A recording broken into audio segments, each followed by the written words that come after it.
nama saya Asraf Fajar Aryansyah. Nama saya Winda Dewijaya. Nama saya Fitrovita Sari. Nama saya Lina Maji. Di sini kami akan mempresentasikan tabel analisis trouble tiket jaringan fiber optik atau FTTH. Tabel ini berisi 3 kasus gangguan jaringan, mulai dari penyebab masalah, dari pendukung hingga solusi penanganannya. Cekidot. Identifikasi kabel fiber optik. Kabel serat optik berdasarkan pengamatan dari berbagai sumber, kabel serat optik merupakan media transmisi yang menggunakan cahaya sebagai penghantar data sehingga mampu mengirimkan informasi dengan kecepatan tinggi dan redaman yang rendah. Jenis-jenis kabel serat optik dapat dibedakan berdasarkan beberapa kategori, yaitu berdasarkan mode transmisi cahaya, single mode SMF, memiliki inti core berdiameter sekitar 8-10 mikrotik, menggunakan sumber cahaya laser dan digunakan untuk komunikasi jarak jauh dengan bandwidth besar. Multimode MMF memiliki diameter inti 50 mikrotik atau 62,5 mikrotik, menggunakan LED atau VCL dan digunakan untuk jaringan jarak pendek seperti gedung atau data center. Kelebihannya, kecepatan transfer yang sangat tinggi, mampu mentransmisikan data hingga jarak puluhan bahkan ratusan kilometer, tidak terpengaruh gangguan elektromagnetik, EMI maupun interferensi radio. Kualitas sinyal lebih stabil dengan tingkat redaman yang rendah, memiliki bandwidth yang besar sehingga mampu mengirim banyak data secara bersamaan, memiliki ukuran kabel lebih kecil, ringan, serta memiliki umur pakai yang panjang. Daya pengadaan kabel dan perangkat pendukung relatif lebih mahal dibandingkan kabel tembaga atau UTP. Proses instalasi memerlukan lokasi yang memiliki keahlian khusus, membutuhkan alat khusus seperti motion splicer (OTDR) dan optical power meter. Kabel mudah mengalami kerusakan apabila ditekuk melebihi batas radius yang ditentukan. Perbaikan kabel membutuhkan proses penyambungan motion splicing yang dilakukan secara presisi. Identifikasi perangkat. Perangkat pada gambar merupakan PLC splitter fiber optik 1x8 single mode yang menggunakan teknologi planar light wave circuit PLC sebagai media pembagi sinyal optik. Perangkat ini memiliki konfigurasi 1 port input dan 8 port output sehingga mampu membagi satu jalur sinyal slot optik menjadi 8 jalur keluaran secara merata tanpa memerlukan sumber daya listrik.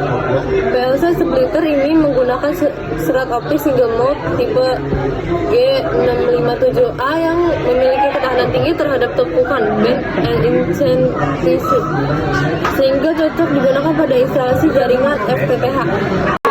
Identifikasi perangkat. Setiap port menggunakan konektor SC UPC yang ditandai dengan warna biru dengan panjang pigtail sekitar 0,6 meter.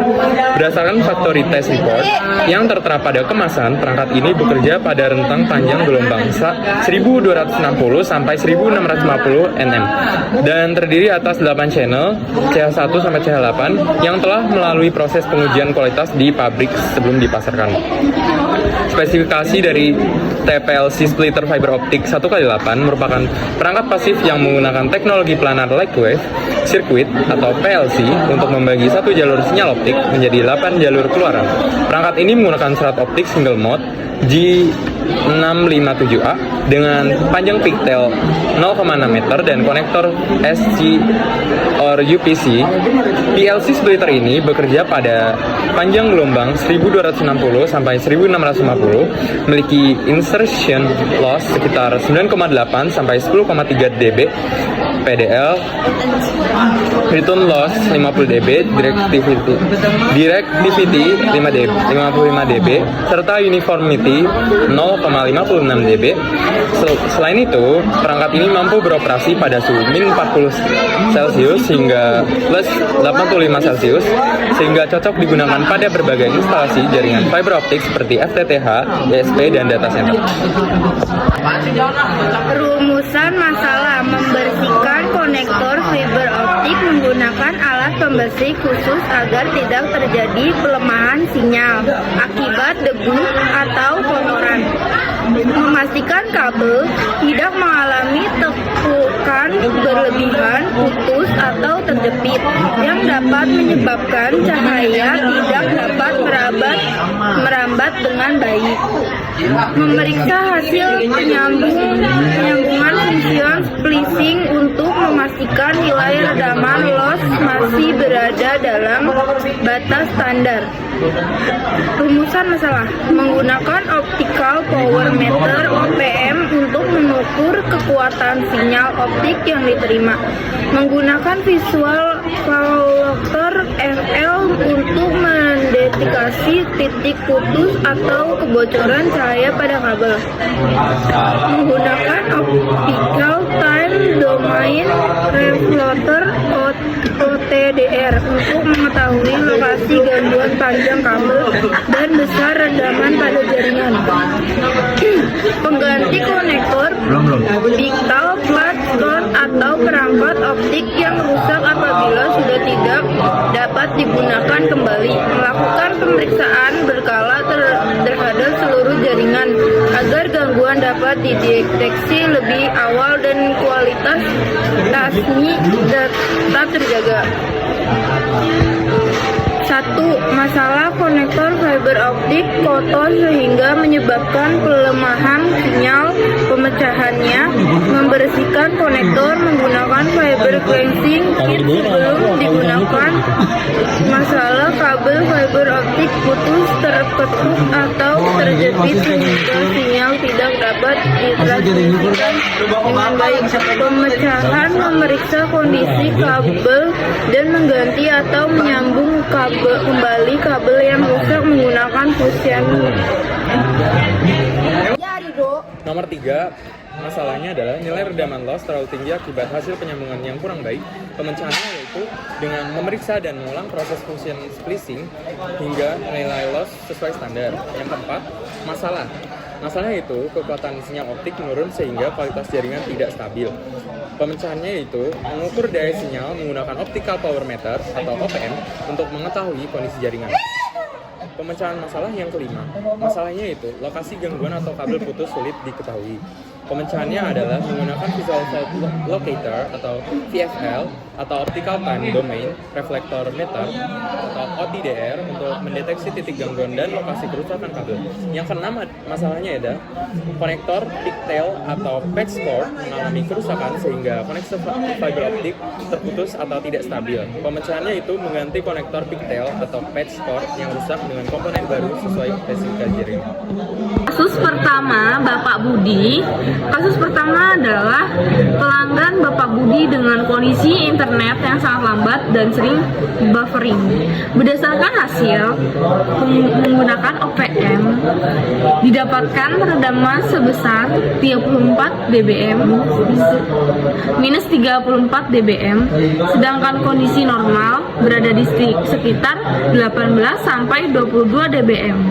Setelah dilakukan pengecekan fisik, ditemukan kabel patch cord fiber optik terjepit oleh rak TV dan mengalami tekukan hingga 90 derajat. Jadi diagnosisnya adalah banding loss, yaitu rugi-rugi akibat pembengkokan kabel fiber optik. Jadi, secara teori, fiber optik mengirimkan sinyal berupa cahaya. Jika kabel ditekuk terlalu tajam dan melebihi batas banding radius, sebagian cahaya dapat keluar dari inti serat sehingga menyebabkan redaman meningkat. Solusinya adalah membebaskan kabel dari jepitan rak TV, meluruskan atau mengatur kembali lengkungan kabel, dan jika serat mengalami kerusakan maka patch cord perlu diganti. Setelahnya itu dilakukan pengukuran ulang menggunakan OPM sampai redamannya kembali normal. Kasus kedua, Ibu Francisca. Kasus kedua adalah pelanggan Ibu Francisca. Masalah yang terjadi yaitu lab komputer mengalami mati total, sedang digunakan untuk ujian. Hasil pengecekan OPM menunjukkan indikator loss berwarna merah dengan redaman 50 dBm yang menunjukkan tidak ada cahaya yang diterima. Pada pemeriksaan fisik ditemukan dahan pohon dipotong di dekat jalur kabel udara fiber optik.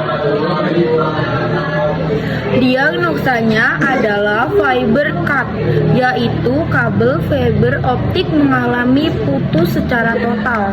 Secara teori, indikator loss atau loss of sinyal berwarna merah menunjukkan bahwa ONET tidak menerima sinyal cahaya. Nilai min 50 dBm juga menunjukkan bahwa transmisi optik sudah terputus. Solusinya adalah mencari titik kabel yang putus menggunakan FL atau OTDR, kemudian melakukan penyambungan menggunakan fusion splicer. Jika kerusakan yang parah, kabel perlu diganti dan jalurnya harus diamankan agar tidak terkena dahan pohon lagi. Warnet Esport. Kasus ketiga terjadi pada Warnet Esport. Keluhannya adalah koneksi game sering mengalami RTO atau request timeout dan tidak stabil. Hasil pengecekan menunjukkan indikator OPM berwarna hijau, tetapi terkadang berkedip. Setelah dilakukan pemeriksaan fisik, ditemukan ujung konektor atau ferrule dilap menggunakan jari yang berkeringat dan bahkan ditiup menggunakan mulut. Diagnosanya adalah kontaminasi ferrule atau N-phase. Secara teori, permukaan ferrule harus benar-benar bersih karena transmisi data menggunakan cahaya. Minyak dari jari, keringat, dan uap dari mulut dapat menjadi kotoran yang terhalangi cahaya sehingga menyebabkan insertion loss dan back reflection yang dapat mengakibatkan koneksi tidak stabil atau RTO. Solusinya adalah memberikan edukasi agar tidak menyentuh atau meniup konektor menggunakan mulut. Kemudian konektor dibersihkan menggunakan one click cleaner atau linseed wipe dengan alkohol IPA 99%. Lalu diperiksa menggunakan fiber mikroskop. Setelah dipasang kembali, dilakukan pengujian ping dan stabilitas koneksi. Jadi dari ketiga kasus tersebut dapat disimpulkan bahwa gangguan pada jaringan fiber optik bisa disebabkan oleh kondisi fisik kabel maupun kebersihan konektor. Kasus pertama disebabkan oleh bending loss, kasus kedua disebabkan oleh fiber cut, kasus ketiga disebabkan oleh kontaminasi ferrule and N-phase. Dengan melakukan pengecekan menggunakan alat transistorai dan menangani penyebabnya dengan tepat, kualitas jaringan fiber optik dapat kembali normal.